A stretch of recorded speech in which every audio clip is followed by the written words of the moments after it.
El día de hoy vamos a hablar sobre algunos versículos, sobre todo las bienaventuranzas que están en el Sermón del Monte. El Sermón del Monte toma tres capítulos, 5, 6 y 7 de Mateo 5.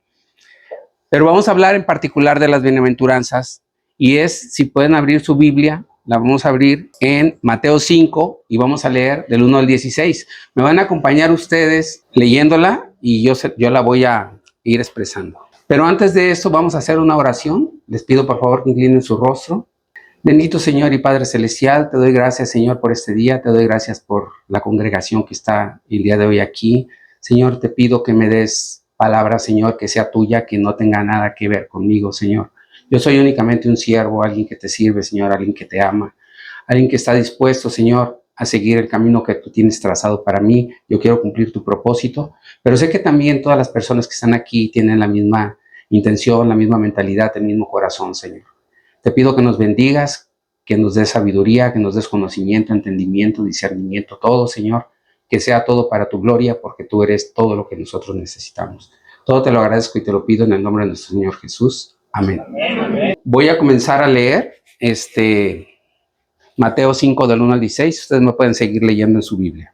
Viendo a la multitud, subió al monte y sentándose vinieron a él sus discípulos. Y abriendo su boca les enseñaba diciendo: Bienaventurados los pobres en espíritu, porque de ellos es el reino de los cielos.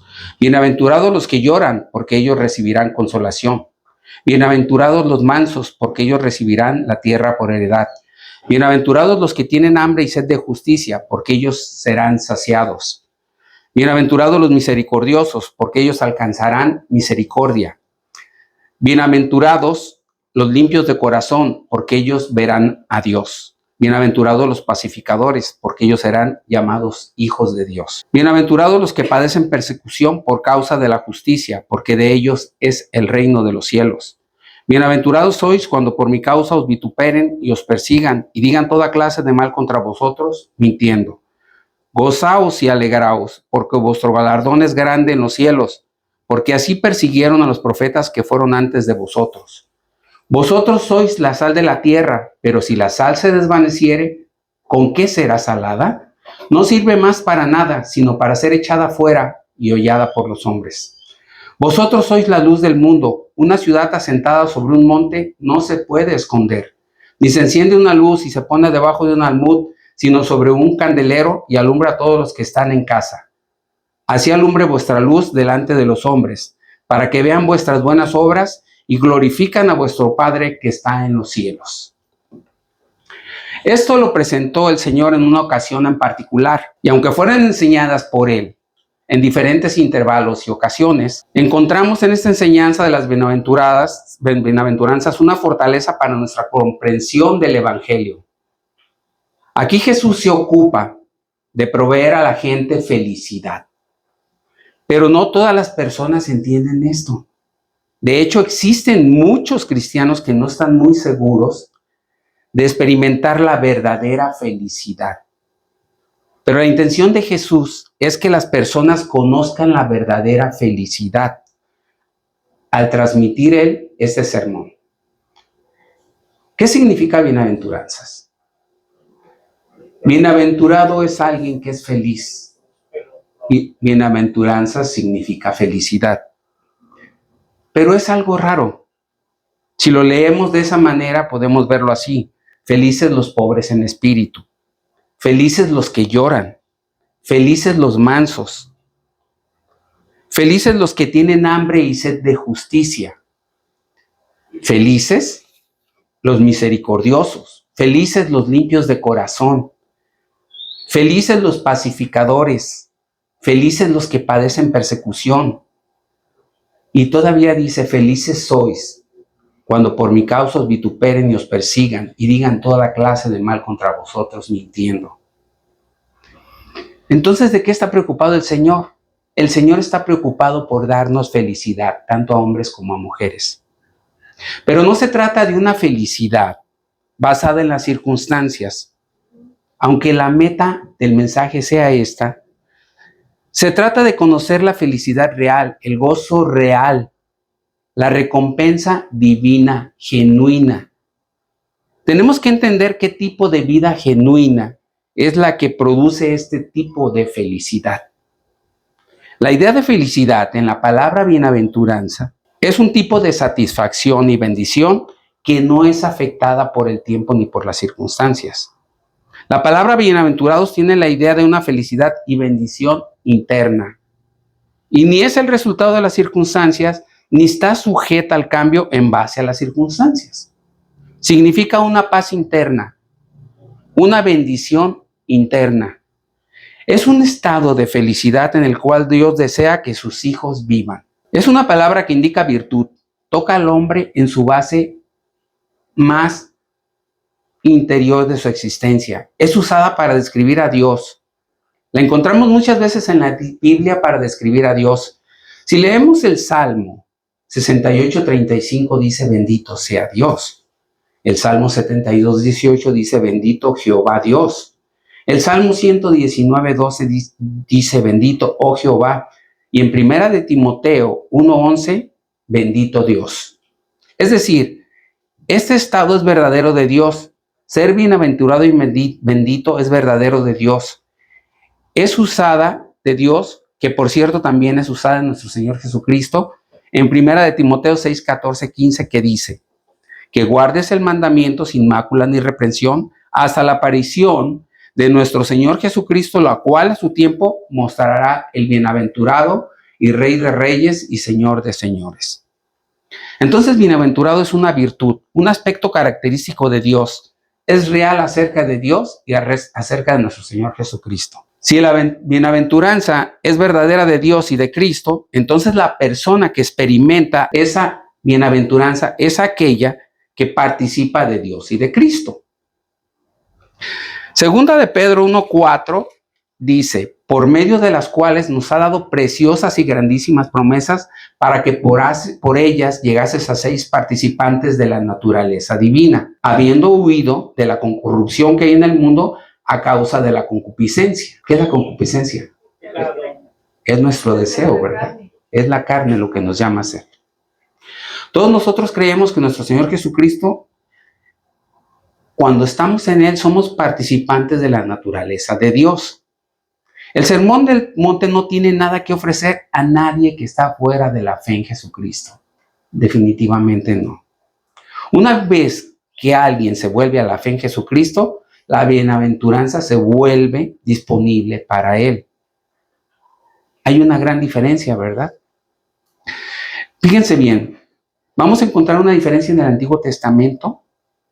En el Antiguo Testamento se dio una ley para mostrar al hombre en su miseria, en que era incapaz de cumplirla, de que verdaderamente la ley nadie la puede cumplir.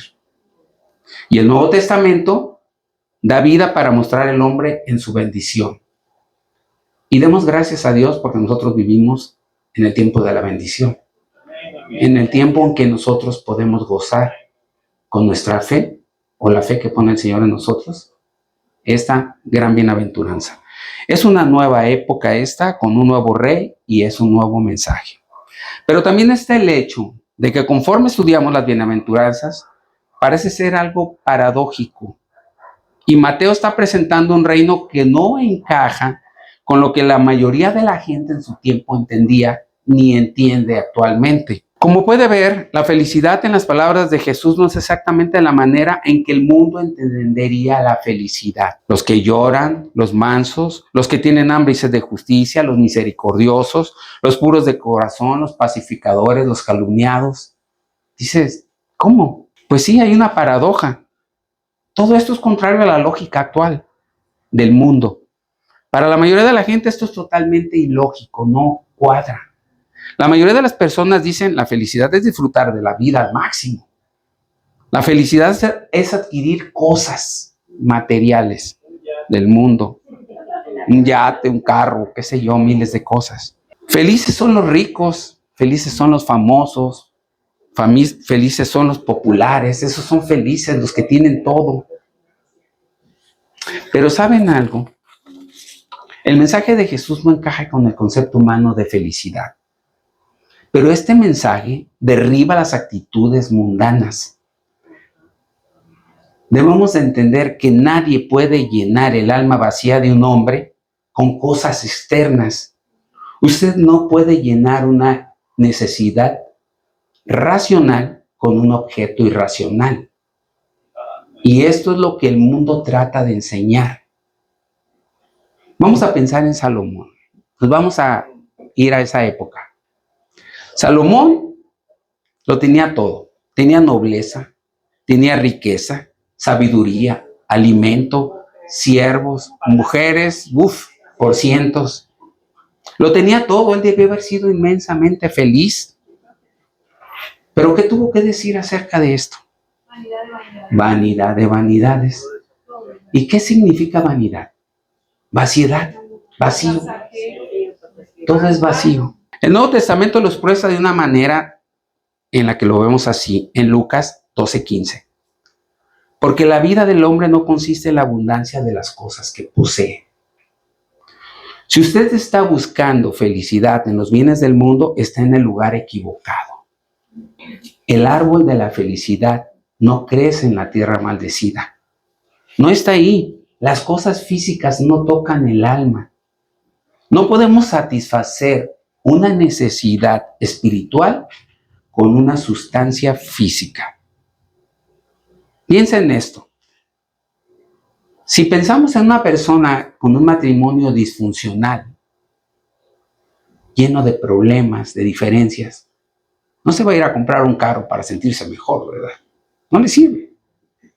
O si tuvo problemas con su esposa o con sus hijos, tampoco se va a ir a comprar un guardarropa y ya se va a sentir mejor. No lo puede satisfacer. Usted no puede satisfacer una necesidad espiritual con una sustancia física. Eso sería necio. O puede ser lo opuesto. Si usted tiene hambre, no tiene ánimo de escuchar acerca de la gracia. Usted lo que quiere es comer. Si usted tiene sed y está muriéndose de sed, no quiere que alguien le hable de la misericordia. Usted lo que quiere es agua. Usted no puede satisfacer una necesidad física con una sustancia espiritual.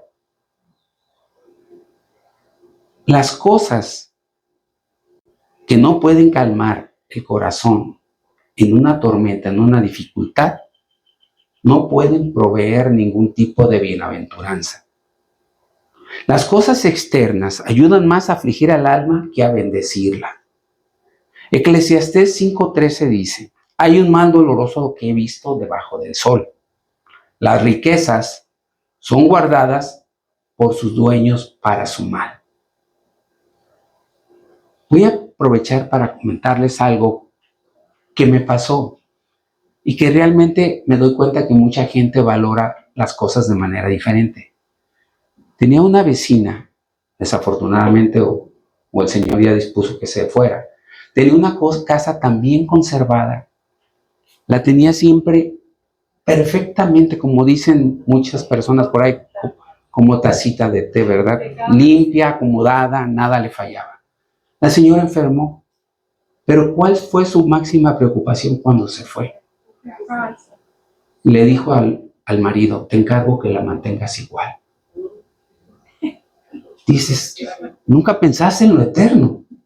Estabas pensando en lo material únicamente. Entonces no hay satisfacción en lo que el mundo ofrece. Y cuando Jesús vino al mundo, Él no estaba ofreciendo cosas del mundo. Hay algunas personas en la actualidad que sí lo hacen.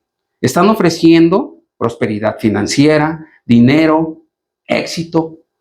Pero Jesús nunca ofreció eso. Eso no está en el Sermón del Monte. Las cosas del mundo se vuelven combustible para el orgullo, para la lujuria. Se convierten en una trampa, en un lazo que nos ata a ellas. Jesús dijo que las cosas del mundo, las riquezas del mundo, van a levantarse y van a ahogar la palabra. Mateo 13:22. Si usted está buscando la realidad viva de las bienaventuranzas en la tierra, está usted buscando al vivo entre los muertos. Él no está ahí. Tenemos que ascender a otro nivel. Pablo lo dijo en Colosenses 3:1. Si pues habéis resucitado con Cristo, buscad las cosas de arriba. Juan lo dijo así, primera de Juan 2:15-16. No améis al mundo ni las cosas que están en el mundo. Si alguno ama al mundo, el Padre, el amor del Padre no está en él. Porque todo lo que hay en el mundo, los deseos de la carne, los deseos de los ojos y la vanagloria de la vida, no proviene del Padre, sino del mundo. Entonces el énfasis del Sermón del Monte está en ser. Jesús no busca lo que los hombres hacen. Jesús busca lo que los hombres son.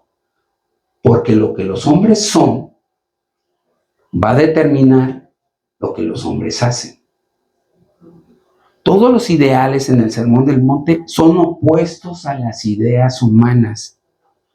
La bienaventuranza verdadera viene desde adentro, no desde afuera. Dios busca el interior del hombre. El Sermón del Monte muestra la necesidad absoluta del nuevo nacimiento.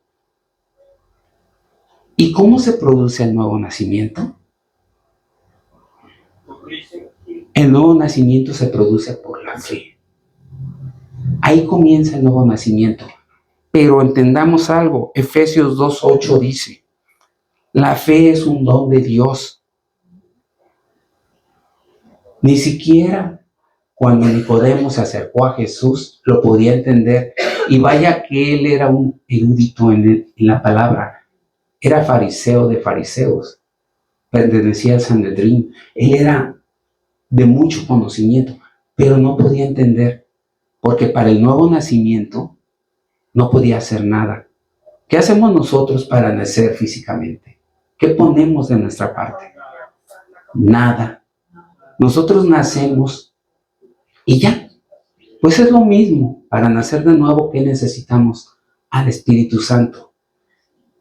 ¿Y qué necesitamos para comenzar a nacer de nuevo? Necesitamos conocer la palabra de Dios. Ahí comienza nuestra fe, en el conocimiento de su palabra. Porque dice Romanos 1:16 que el Evangelio es poder de Dios para salvación. Cuando nosotros escuchamos el Evangelio y la palabra de Dios, comenzamos a tener fe. Y entonces somos transformados por medio del Espíritu Santo. Y viene nuestro nuevo nacimiento. Pero necesitamos conocer su palabra. El problema es que muchos nos gusta alimentarnos los domingos. Pero venimos y nos nutrimos el domingo y toda la semana ya no nos acordamos del Señor. Imagínense un alimento únicamente un día, una vez a la semana, pues no estamos tan nutridos como deberíamos de ser. Podemos retroalimentarnos, ¿cómo? Estudiando su palabra. Darnos un tiempo para levantarnos o al acostarnos y leer algo de su palabra. Y el Señor nos va a dar discernimiento para entenderla. Necesitamos nosotros retroalimentarnos. No esperar aquí a llegar y que nuestro pastor nos alimente y nos vayamos y toda la semana nos acordamos de él. No podemos orar, no tenemos la capacidad de orar porque no nos acostumbramos a orar. Necesitamos que Dios viva todos los días en nuestro corazón. Y eso es parte del buen cristiano, del cristiano verdadero, del cristiano que ama a Dios, del cristiano que ama su palabra, del cristiano que está siendo renovado. No podemos vivir un día en una condición bienaventurada fuera del nuevo nacimiento en Cristo. Debemos estudiar el Sermón del Monte, no solo porque muestra la necesidad absoluta del nuevo nacimiento, sino porque anuncia de manera clara a Jesucristo. Quizás es la verdad más grande que nos ayuda a entender la mente de nuestro Señor, para conocer los estándares en nuestra vida. Debemos estudiar el Sermón del Monte y vivirlo, porque agrada a Dios. No podemos vivir con los estándares del Sermón del Monte sin conocer a nuestro Señor Jesucristo y ser transformados por su Espíritu. Este es un mensaje que le dice a la gente cómo entrar al reino de Dios. Jesús está enseñando los patrones de vida de los creyentes verdaderos. Jesús está diciendo, felices las personas que tienen las actitudes correctas. No es lo que poseemos, son las actitudes. Son actitudes que son semejantes a Dios. Son actitudes que generalmente vienen a nosotros debido a que Él comparte su naturaleza divina con nosotros. ¿Qué es lo que nos enseñó Jesús? a crecer espiritualmente. Su objetivo era el crecimiento espiritual. Su reino era espiritual. Claro que se preocupó por toda la gente y tuvo misericordia de todos los enfermos, los que tenían algún problema. Claro, es lo mismo que hace con nosotros, nos bendice. Pero el objetivo principal es nuestro crecimiento espiritual. Como dice su palabra, el cuerpo va deteriorándose, pero el espíritu va renovándose. Entonces necesitamos renovar nuestra mente, cambiar nuestra mente, dejarnos ser transformados por su espíritu. Estas actitudes son semejantes a Dios, son actitudes que generalmente vienen a nosotros debido a que Él comparte su naturaleza divina con nosotros. Jesús enseña que nuestra felicidad comienza desde nuestro interior y sale al exterior. Aun cuando hay sufrimiento y tristeza, la felicidad no se cancela. De hecho, generalmente es ayudada e incrementada. Vamos a ver cuál es la secuencia de las bienaventuranzas. El primer paso es entrar en una relación con Dios que produce felicidad. Y esa es ser pobre en espíritu. Eso es admitir nuestra bancarrota espiritual. Esto me lleva a enfrentar mi actitud ante esta situación, que significa reconocer que estoy en pecado. Esto me lleva a llorar por mi pecado. Y la tristeza de mi pecado me lleva a la mansedumbre. Me siento pequeño e insignificante ante el rostro de un Dios santo. Esto lleva a un hambre y sed de una justicia que sé que no tengo y que necesito. Y cuando esa justicia se manifiesta en mi persona, se manifiesta en misericordia, pureza y en ser una persona pacificadora, en una disposición de sufrir persecución e insulto. Ese es el flujo de estas bienaventuranzas. Y nos convertimos en lo que el mundo necesita: sal y luz. Todos sabemos lo que es la luz. Nosotros la manifestamos con nuestro testimonio. Muchas personas saben que somos cristianos porque lo reflejamos. ¿Pero qué es la sal? ¿Un condimento? La sal es un conservador. Si ustedes se remontan a los tiempos de hace 200 años, no existía el refrigerador. Cuando se vino la conquista a México, los españoles, ¿cómo traían los alimentos? Los salaban para que no se echaran a perder. Entonces nosotros somos la sal de la tierra porque conservamos su palabra. Pero para conservar su palabra necesitamos aprenderla. Y para aprenderla es aquí. En cada momento, en cada día, en ponernos en las manos de la gente que conoce la palabra de Dios para ir aprendiendo y creciendo espiritualmente. Hermanos, este es el estándar de Dios para vivir en su reino. Y podemos ser felices y otros puedan ser influenciados, pero todo para la gloria de Dios. Porque recordemos que nacemos y vivimos para la gloria de Dios, no para nuestra gloria. La gloria es de Dios y todo debe ser para la gloria de Dios. Gracias.